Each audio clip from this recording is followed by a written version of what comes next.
Now give the floor to His Excellency ΙΩΑΝΝΗΣ-ΜΙΧΑΗΛ, Deputy Minister for Foreign Affairs of Greece.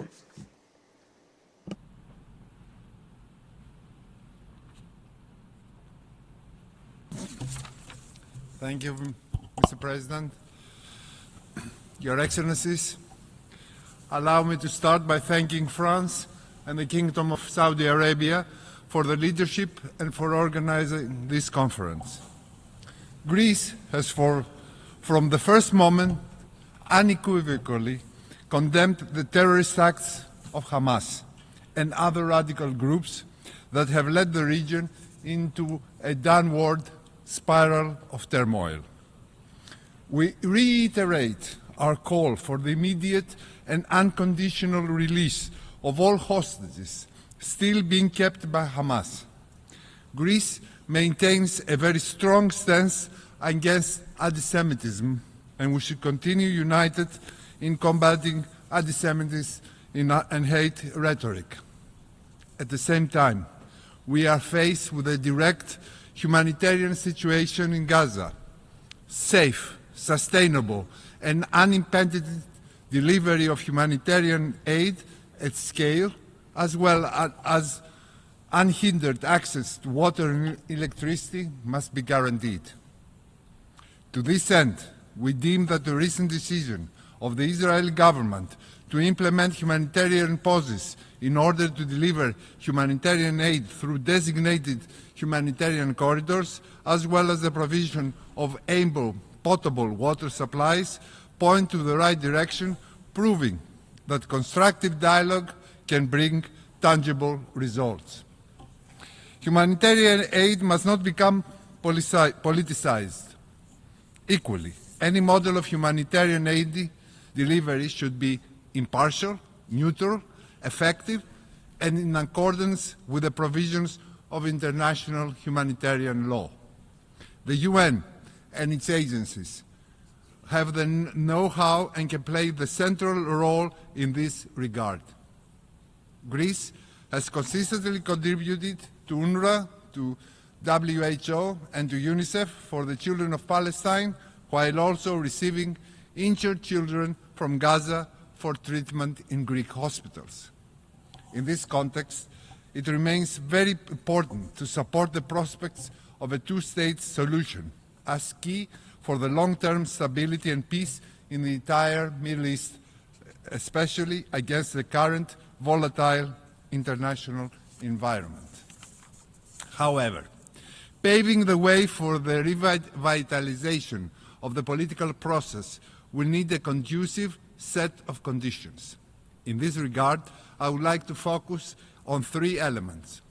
First, we need the complete dismantling of Hamas, which should no longer have any role in governance, nor in the discussions in the year after.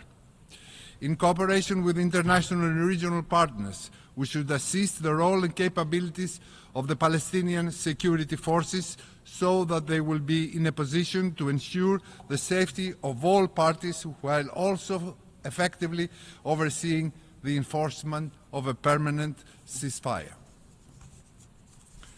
Second, we need an empowered, reformed Palestinian Authority, which will have the monopoly over the use of force, unified law, transparency, and accountability, capable of exerting good and effective governance over the West Bank and eventually over Gaza as well.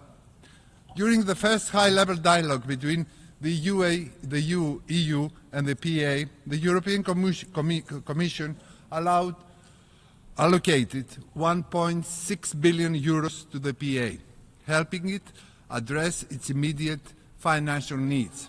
A fiscal collapse of the PA should be avoided at all costs. To this end, more engagement from international and regional partners is needed, while the PA should be allowed access to its tax revenues, improving the liquidity of the Palestinian economy.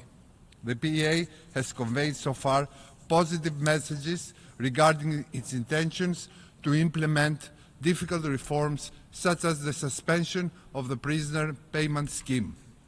While there is definitely room for more, to be done, we should continue assisting the PA to reform, considering the difficult circumstances under which it is called to operate. The Arab plan for Gaza is a good basis to elaborate upon. Greece firmly opposes any displacement of Palestinians. The Arab plan for Gaza outlines a framework of reconstruction and recovery so that Palestinians will be able to remain in their land and live with dignity. Greece is ready to participate in this plan, however, given the precondition that the issue of Hamas disarmament will be addressed effectively and permanently. There can be no role for Hamas in the discussions and plans for the day after in Gaza. Allow me at this point to briefly refer to the importance of upholding and protecting the status quo of Jerusalem and its holy sites. We must not forget that during all this time of suffering, the Greek Orthodox Patriarchate's monastery of St. Porphyrios in Gaza has offered invaluable services to the affected population regardless of race and religion. Finally, we need a regional security architecture which will fully and effectively guarantee the security of both the Israelis and the Palestinians, leading eventually to sustainable peace in the region and allowing moderate forces to prevail, countering radicalization, paving thus the way toward a political horizon for a two-state solution and sustainable peace. Thank you very much.